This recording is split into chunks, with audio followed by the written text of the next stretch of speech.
जिसे पूरा देश दीपावली के रूप में मनाता है, ये अयोध्या की देन है। मर्यादा पुरुषोत्तम भगवान श्री राम के 14 वर्ष के वनवास के बाद अयोध्या आगमन की स्मृति में पूरा भरतखंड इस आयोजन के साथ जुड़ता है। लेकिन 5 वर्ष पहले जब अयोध्या के बारे में दीपोत्सव की चर्चा सामने आई थी, तो अयोध्या में ही आज के दिन पर यह आयोजन नहीं हो रहा था। तब हमारी सरकार ने तय किया कि नहीं, अगर अयोध्या को उसकी पहचान दिलानी है तो प्रभु राम के आगमन पर अयोध्या राम राज्य की ओर गया था, भारत राम राज्य की ओर गया था, और एक बार फिर से दीपोत्सव के माध्यम से वे सभी कार्य सफल होंगे। और आज उसका परिणाम है कि पंचम दीपोत्सव के आयोजन के साथ जुड़ते हुए आज यहां पर केंद्रीय मंत्री भी बैठे हैं, 3 देशों के माननीय राजदूत और उच्चायुक्त भी बैठे हैं, पूज्य संतजन भी हैं, जनप्रतिनिधि भी हैं, जनता जनार्दन भी भारी संख्या में आई है। और जितनी जनता जनार्दन यहां पर आई है, इससे 10 गुना दीप उत्सव के आयोजन स्थल पर राम जी की पेड़ी में एकत्र हैं। यानी अपने आप में एक उत्सव, और ये केवल यहीं पर नहीं, आज लखनऊ में भी, आगरा में भी, काशी में भी, प्रयाग में भी, चित्रकूट में भी, गोरखपुर में भी, नैमिषारण्य में भी, हर एक जगह, हर एक मंदिर में इस उत्सव को जोड़ करके जिस भव्यता के साथ आगे बढ़ाने का कार्य हुआ है, आज उसका परिणाम है कि आपकी भावनाओं ने किस तेजी के साथ देश की तस्वीर को बदला है, कि आपकी भावनाएं सफल हुई, प्रभु तक आपकी आवाज पहुंची, और अयोध्या में मर्यादा पुरुषोत्तम भगवान श्री राम के भव्य मंदिर के निर्माण कार्य का शुभारंभ भी आदरणीय प्रधानमंत्री जी के कर कमलों से 5 अगस्त 2020 को प्रारंभ हो चुका है। भाइयों बहनों, जब मैं 2017 को पहले दीपोत्सव में हम लोग आए थे, मैं तब देख रहा था सामने नौजवान एक ही बात कहता था, एक ही नारा गूंज रहा था उस दिन। मुझे याद है 2017 में भी, 2018 में भी, 2019 में भी एक ही नारा गूंज रहा था कि योगी जी एक काम करो, मंदिर का क्या नारा था? आप अपना नारा भूल गए, लेकिन मैं आपका नारा नहीं भूला हूं। एक ही बात आपकी निकलती थी कि योगी जी एक काम करो, मंदिर का। और भाइयों बहनों, आप अपना नारा भूल गए, लेकिन हम अपना काम भूले नहीं। मैं तब भी कहता था कि मंदिर निर्माण के लिए आधारशिला तैयार की जा रही है।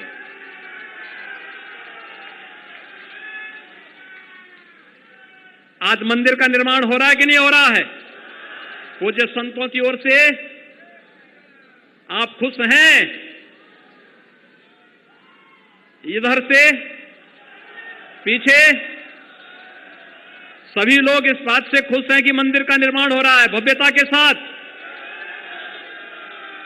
क्योंकि माननीय दिनेश जी भी इस कार्यक्रम के साथ जुड़े हैं, जो राम जन्मभूमि आंदोलन में पहले दिन से जुड़े थे। वे आज भी इस कार्यक्रम में हैं। विश्व हिंदू परिषद के क्षेत्रीय संगठन मंत्री भी इस कार्यक्रम के साथ यहां पर जुड़े हुए हैं। सभी पूज्य संतजन यहां पर जुड़े हुए हैं। उनमें से बहुत सारे लोग इस बात के साक्षी होंगे, आज से ठीक 31 वर्ष पहले आज के दिन अयोध्या में क्या हो रहा था।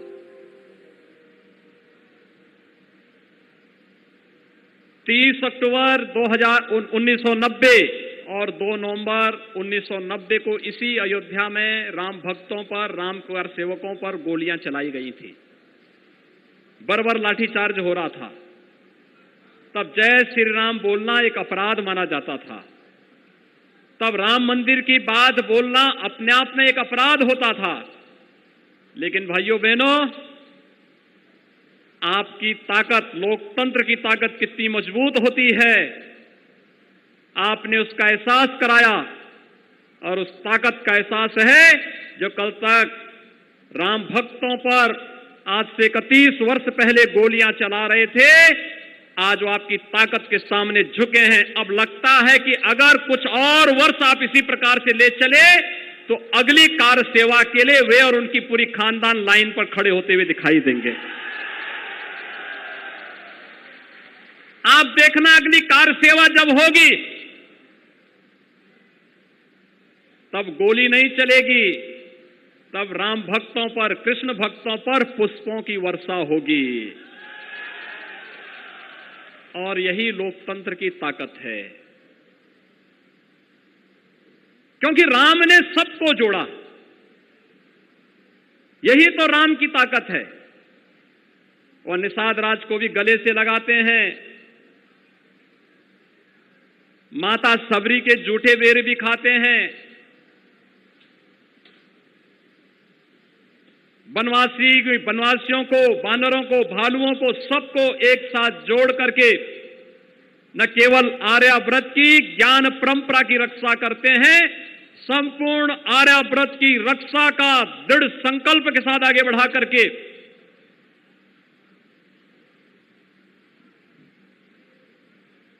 दैहिक, दैविक और भौतिक तीनों प्रकार के तापों से इस संपूर्ण भारत खंड को मुक्त करके राम राज्य की जो आधारशिला रखते हैं, आज वे आदर्श राज्य की परिकल्पना हम सबके सामने एक आदर्श के रूप में है। और यही तो आज हो रहा है। आपने इस बात को देखा होगा, विगत 7.5 वर्षों के दौरान प्रधानमंत्री मोदी जी के नेतृत्व में सबको आवास, कोई भेद नहीं, हर जरूरतमंद को आवास मिलेगा, हर जरूरतमंद को, हर गरीब के घर में व्यक्तिगत शौचालय बनेगा, हर एक के घर में प्रधानमंत्री सौभाग्य योजना में बिजली के कनेक्शन फ्री में मिलेंगे, रसोई गैस का सिलेंडर उज्ज्वला योजना में फ्री में मिलेगा, स्वास्थ्य की सुविधा के लिए 5 लाख रुपए का सालाना स्वास्थ्य बीमा का कवर हर गरीब को मिलेगा। और तो और हम यह पंचम दीपोत्सव ऐसे समय में मना रहे हैं जब भाइयों बहनों पूरा देश और पूरी दुनिया कोरोना महामारी से पूरी तरह त्रस्त है। विगत 1.5 वर्ष किस तरीके से बीते हैं हर व्यक्ति जान सकता है। यानी लगभग 1.5 वर्ष से अधिक समय हो चुका है कोरोना महामारी से पूरी दुनिया के अंदर जिस प्रकार की स्थितियां हैं, और उसमें भी भारत के अंदर तमाम अवरोधों के बावजूद, नकारात्मक ताकतों के बावजूद प्रधानमंत्री मोदी जी के नेतृत्व में, उनके मार्गदर्शन में फ्री में टेस्ट, फ्री में उपचार, फ्री में राशन की व्यवस्था सभी गरीबों को, और भाइयों बहनों कोरोना से बचाव के लिए फ्री में वैक्सीन, और सबको वैक्सीन भी प्रधानमंत्री मोदी जी ने पूरे देश को दिया है। ये अपने आप में राम राज्य की उस परिकल्पना को साकार करता है जिसको लेकर के हम वर्षों से तमन्ना कर रहे थे। और इसीलिए अंतःकरण से हम जुड़े हुए हैं अयोध्या में प्रभु राम के 14 वर्ष के वनवास के आगमन के साथ। और मैं और हमारा पूरा कैबिनेट उस अवसर पर अयोध्या में रहता है, और आज भी हम अभिभूत हैं कि हमें 5वीं बार भी अयोध्या के अंदर भगवान राम की अगुवाई करने, उनके राज्याभिषेक करने का सौभाग्य अयोध्या वासियों ने भी दिया, आप सब ने दिया, और प्रभु की कृपा हम सब पर बनी रहे। इस दृष्टि से आज के इस दीपोत्सव कार्यक्रम के साथ हम सब यहां पर जुड़ते हुए मुझे बहुत अपार प्रसन्नता की अनुभूति हो रही है। मैं इस अवसर पर अभिनंदन कर रहा हूं अपने केंद्रीय मंत्री श्री जी किशन रेड्डी जी का।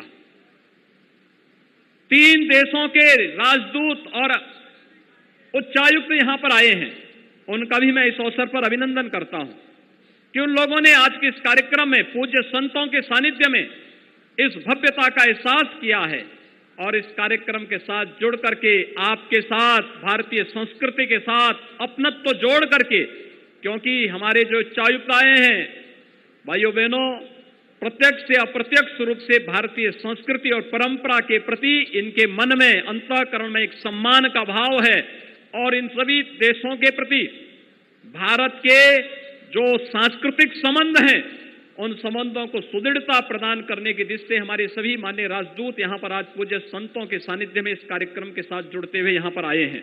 और इसलिए भाइयों बहनों, अयोध्या अब एक नई सांस्कृतिक नगरी के रूप में दुनिया के अंदर छानी चाहिए। अयोध्या में भगवान राम के भव्य मंदिर के निर्माण के मार्ग में अब कोई बाधा नहीं, दुनिया की कोई ताकत अयोध्या में 2023 तक भगवान राम के भव्य मंदिर के निर्माण को रोक नहीं सकती है। ये तो हर व्यक्ति जानता है, क्योंकि मोदी जी के आने के साथ देश के अंदर एक बात और चली है कि मोदी हैं तो मुमकिन है। हर एक बाधा एक एक करके हटती गई, छंटती गई। आज अयोध्या में भगवान राम के भव्य मंदिर के निर्माण का कार्य चल रहा है। काशी में बाबा विश्वनाथ के मंदिर में व्यापक रूप से आपने परिवर्तन होते हुए देखा होगा। आप मां विंध्यवासिनी धाम में जाएंगे, वहां पर भी एक नए सिरे से मां विंध्यवासिनी का धाम एक नई शोभा के साथ, सुंदरीकरण की नई योजना के साथ आगे बढ़ रहा है।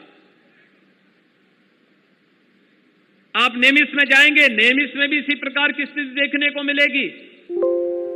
उत्तर प्रदेश के अंदर वर्तमान में लगभग 500 ऐसे तीर्थ स्थल और मंदिरों के विकास को लेकर के उत्तर प्रदेश और भारत सरकार कार्य कर रही है, जिसमें से 300 से अधिक कार्य पूरे हो चुके हैं।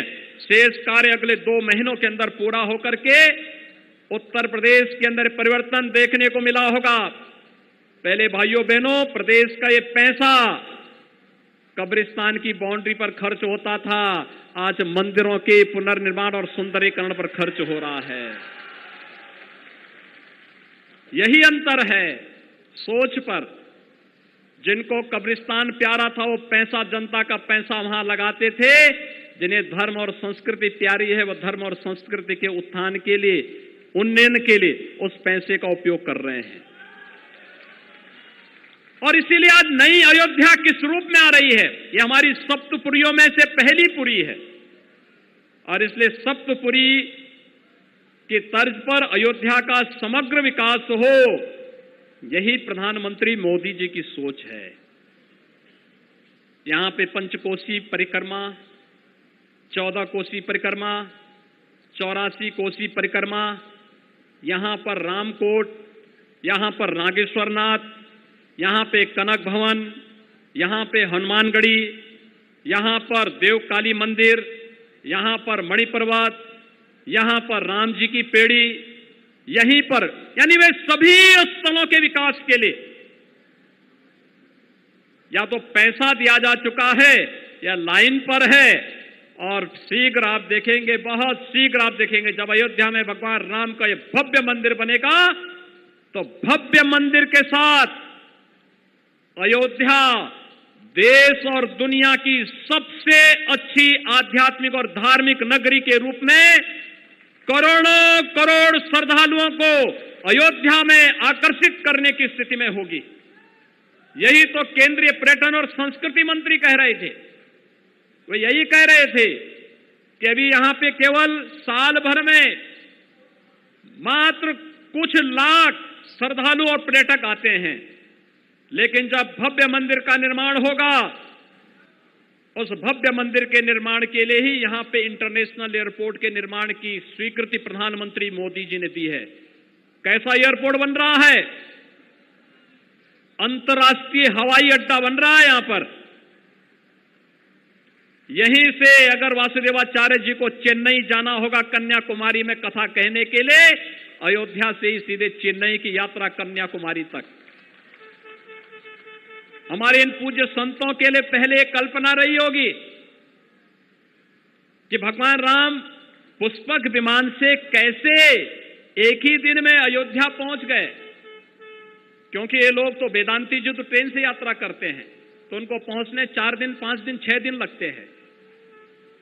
बीच में उतर गए तो अलग विषय है, लेकिन पहले पहुंचने में इतना ही समय लगता था, लेकिन जब अंतर्राष्ट्रीय हवाई अड्डा अयोध्या में बनेगा तो पूज्य संतों को कथा प्रवचन करने के लिए और अयोध्या के नौजवानों को नौकरी और अपनी प्रतिभा को दिखाने के लिए देश और दुनिया में किसी भी कोने में पहुंचने में कुछ ही घंटे लगेंगे, वे वहां पहुंच जाएंगे।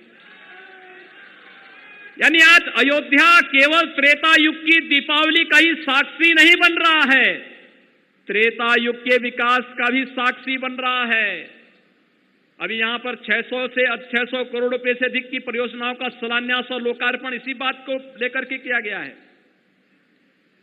और इसलिए उसके लिए तैयार होना होगा अयोध्या वासियों को।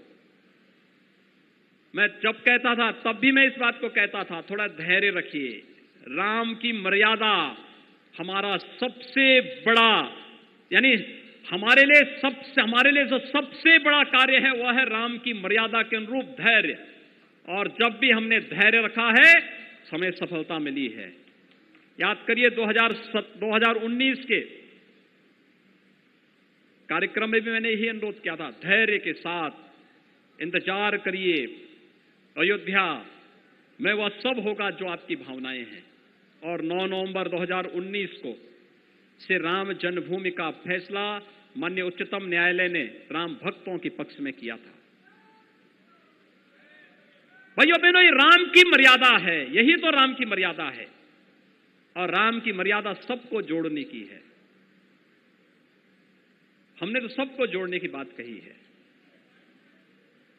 लेकिन याद रखना, छद्मवेश में जो लोग आएंगे,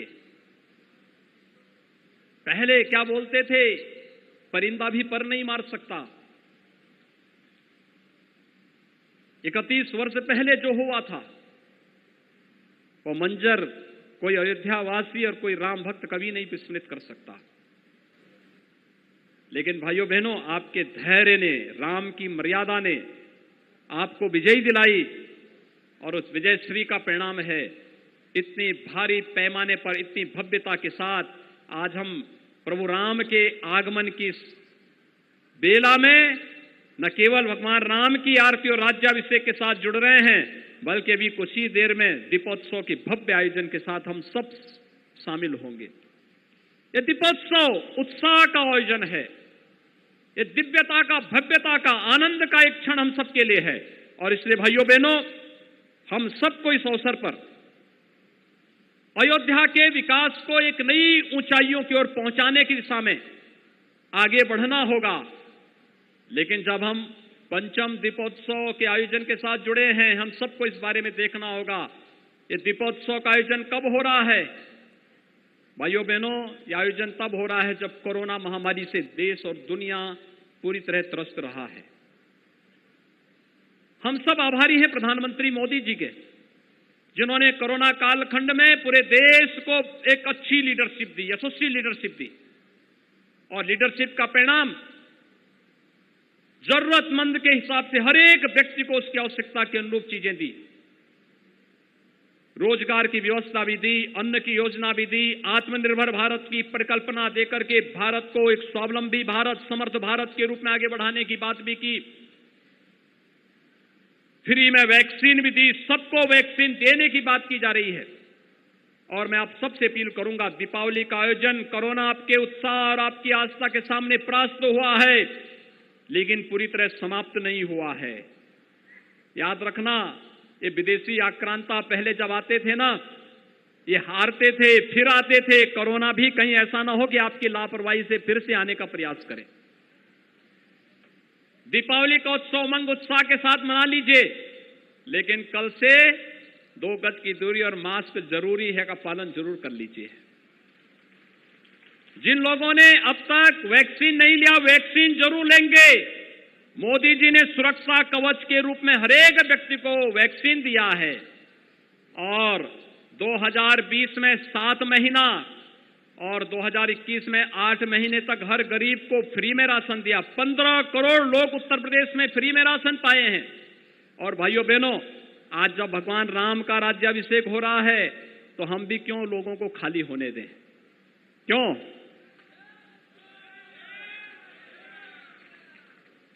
प्रदेश के 15 करोड़ लोगों के लिए कोई घोषणा कर लें, इससे अच्छा अवसर नहीं आएगा। राम राज्य की परिकल्पना साकार करने का यही एक अवसर होगा। और भाइयों बहनों, प्रधानमंत्री अन्न योजना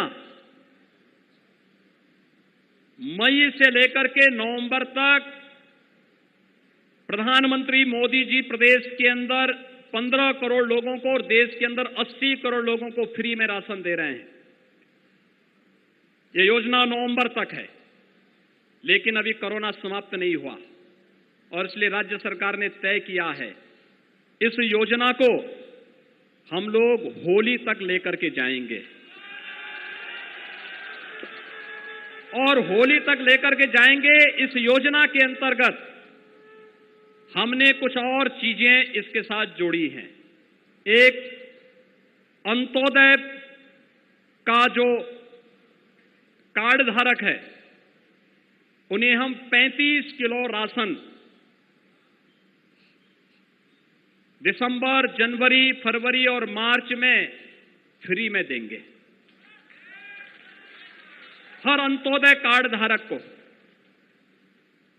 लेकिन साथ साथ राशन में चावल और गेहूं ही नहीं मिलेगा, अब उसमें दाल भी देंगे, तेल भी देंगे और नमक भी देंगे। अंत्योदय कार्ड धारक को हर महीने चीनी भी देंगे। और भाइयों बहनों, पात्र गृहस्थी के कार्ड धारकों को भी, जिसमें हर यूनिट पर 5 किलो मिलता है, अगर किसी परिवार में 7 लोग हैं तो 35 किलो उस परिवार को ही मिलेगा। जिस परिवार में 5 लोग होंगे उस 25 किलो उस परिवार को मिलेगा। इसमें भी चावल और गेहूं भी मिलेगा। तो उन सभी परिवारों को भी 5 किलो प्रति यूनिट खाद्यान्न, 1 किलो दाल, 1 किलो तेल, वह रिफाइंड या सरसों का तेल होगा, खाद्य तेल, उन सबको, और 1 किलो नमक भी उन सभी प्रदेश के लाभार्थियों को प्रदेश सरकार देगी। यानी 15 करोड़ लोग हर महीने फ्री में इस राशन की सुविधा का लाभ लेंगे। होली तक प्रदेश सरकार इस योजना को चलाएगी। प्रभु राम के श्री चरणों में यही प्रार्थना। प्रदेश में कोरोना का सफल प्रबंधन उनकी कृपा से, प्रधानमंत्री जी के मार्गदर्शन में प्रदेश की टीम ने हेल्थ वर्कर्स के साथ प्रशासनिक टीम और जनप्रतिनिधियों के सहयोग से, जनता जनार्दन के सहयोग से प्रदेश की जनता को स्वस्थ रखने में सफलता प्राप्त की है। और प्रभु राम के श्री चरणों में हम यही प्रार्थना करेंगे कि वह हमें इतनी शक्ति दे, उत्तर प्रदेश स्वस्थ हो, आरोग्यता की स्थिति को बनाए रखें और बेहतर स्थिति में लेकर के चले, और अन्न योजना का लाभ उत्तर प्रदेश के हर गरीब को, हर वंचित को प्राप्त होता रहे। इस विश्वास के साथ आज के इस अवसर पर पंचम दीपोत्सव के इस कार्यक्रम में मैं आज सबका हृदय से अभिनंदन करता हूं, आप सबका स्वागत करता हूं। दीपावली का, दीपोत्सव का की ढेर सारी बधाई आप सबको मुझे देते हुए अत्यंत प्रसन्नता की अनुभूति हो रही है। हम कुछ देर बाद दीपोत्सव के कार्यक्रम स्थल पर जाएंगे, वहां पर कई कार्यक्रम होने हैं, और फिर दीपोत्सव कार्यक्रम के बाद यहां से जाएंगे, पहले सरयू जी की आरती होगी, फिर दीपोत्सव का कार्यक्रम होगा। दीपोत्सव के कार्यक्रम के बाद फिर हम लोग यहां पर आएंगे। कई देशों की रामलीलाएं आज यहां पर उनका मंचन होना है। आप देखेंगे दुनिया के अंदर राम की संस्कृति कहां कहां नहीं गई, हर जगह गई। तो भगवान राम की उस संस्कृति को, जो लीला, रामलीला के माध्यम से दुनिया के कई मंचों तक पहुंची, भारत के सांस्कृतिक संबंधों को नई ऊंचाइयां प्रदान की, वहां तक राम की संस्कृति पहुंची है। आज रामलीला का मंचन उसका एक उदाहरण बनेगा। हम उसका भी यहां पर दर्शन करेंगे। एक बार फिर से आप सबको पंचम दीपोत्सव और प्रकाश पर्व दीपावली की हृदय से बधाई और शुभकामनाएं। आप सब मेरे साथ बोलेंगे, जय जय श्री राम, जय जय श्री राम, जय जय श्री राम।